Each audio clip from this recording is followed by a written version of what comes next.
You guys probably expected this to happen. First, Sony updates their 24-70 f2.8 G Master to a Mark II, then they update the 70-200 to a Mark II, and now the third lens in the trifecta, if you want to call it that, is this 16-35, except this is the new one. This is the G Master GM Mark II.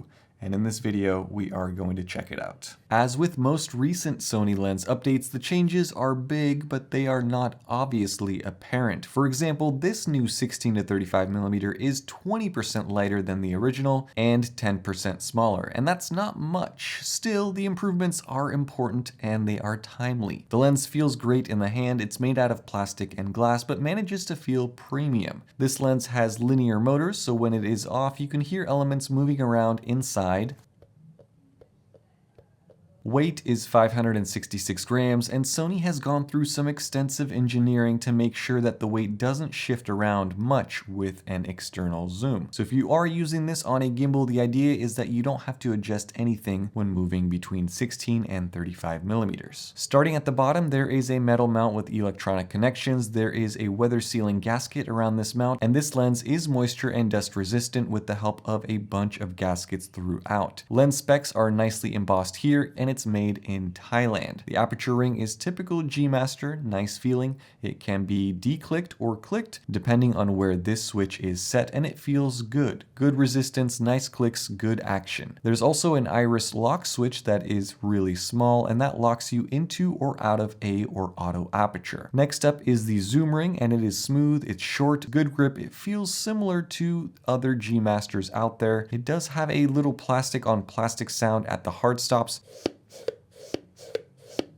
but I guess that is hard to avoid with this type of build. And again, this is an externally zooming lens, so it does extend out at 16 millimeters and contracts at 35. In front of the zoom, there are two focus hold buttons, a nice G logo, and an autofocus manual focus switch. The last ring is the focus, and it is smooth, light, but electronic, so it rotates infinitely in either direction. Around the front, there is a nice front lens element with the lens specs, minimum focus of 0.22 meters and an 82 millimeter filter thread. Inside there are 15 elements in 12 groups, and of those 8 are advanced elements. It has an 11 blade diaphragm. The focus is handled by 4XD or extreme dynamic linear motors, which is now standard basically for the G Master range, and it allows for this lens to keep up with even the A1's blackout free 30 frames per second. Now I don't have an A1, but fortunately I do have this new A7CR, which is also being released today, and in a nutshell, it is a cheaper, smaller A7R5. 60 megapixels, so it should push this lens to its full capabilities. Anyway, this lens looks great on this new camera body. It's a nice combo, not too heavy, pretty well balanced, and I don't feel much weight shift at all when zooming in or out with this lens, which is great. But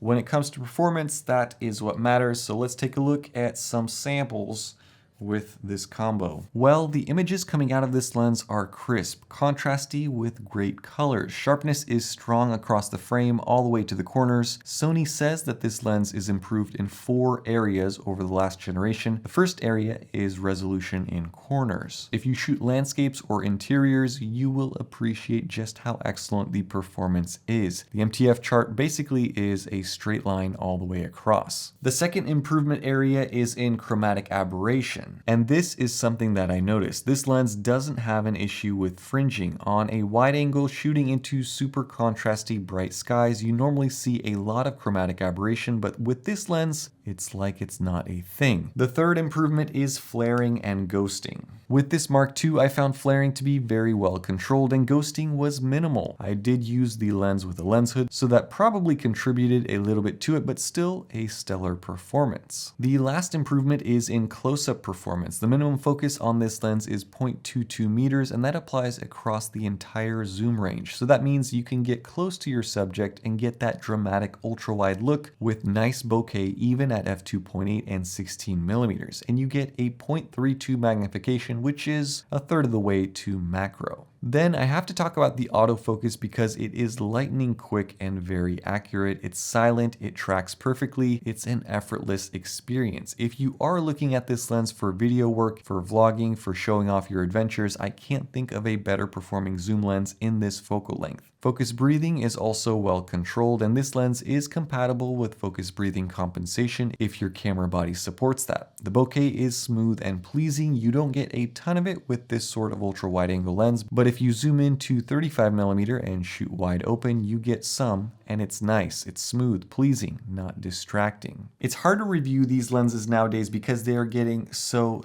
good, honestly.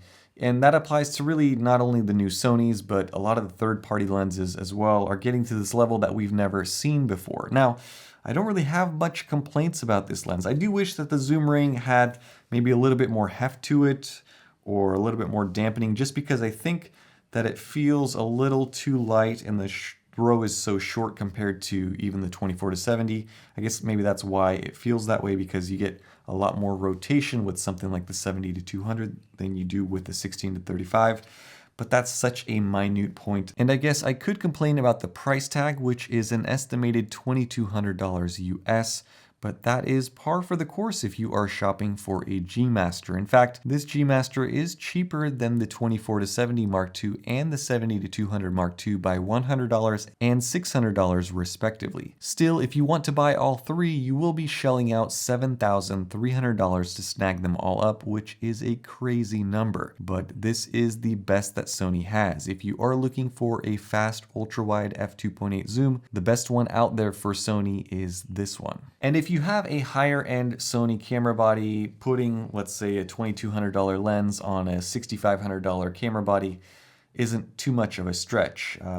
Whereas for me, if I'm putting a $2,200 lens on a camera body like my A7C that's $1,400 or $1,500, that seems a little more odd. But again, I would argue lenses are more important, so paying more for lenses makes sense. But that is going to wrap up my video on this 16-35 G Master Mark II. Let me know what your thoughts are down in the comment section. If you are interested in reading more specs about this lens and checking and verifying prices, because I'm recording this video a couple weeks in advance before launch, then you can use the link down in the description to check that out and read more about it.